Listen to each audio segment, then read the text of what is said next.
Well, hi, everybody. Thanks for joining us on Logistics Executive TV. Today, we're following on a series in the express transport, freight, and especially aviation, with a specialist who has worked right around the world. FedEx, DHL, TNT in the US, Middle East, and APAC. I'm joined again by Matt Daniels. Matt, thanks for joining us. Thanks, Kim. Nice to be here. So, Matt, thanks for joining us again. This time I want to have a bit of a chat. Last time we talked about margin and express right across the whole logistics landscape. I want to talk about today a little bit one step further about what some of the key drivers of growth are and why AI will inevitably strengthen many of the roles in the logistics and transport sector.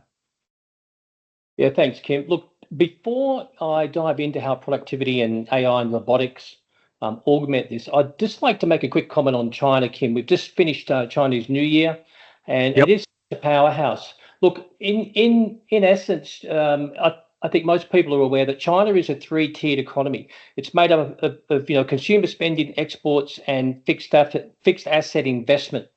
Look, I'll touch briefly on what each one means to the transportation and logistics segment. However, fixed asset investment is a key driver.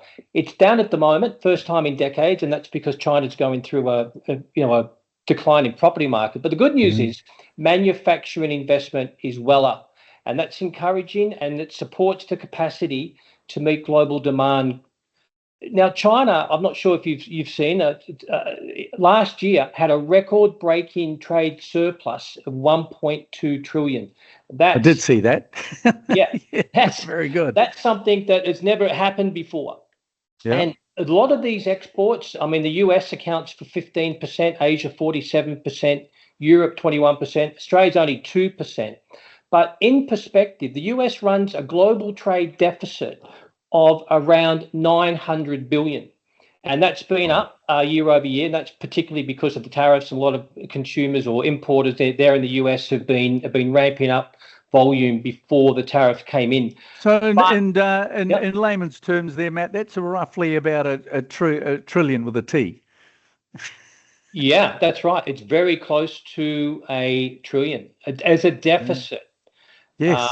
Yeah. I mean, in the past 5 years, Kim, China has had a 40% increase in their exports and only a 1% increase in their imports. And the exports are mainly made up, as we know, of electronics, textiles, machinery. They're still the world's largest producer of steel. This is a major trade surplus for China, and it has significant impact on express carriers.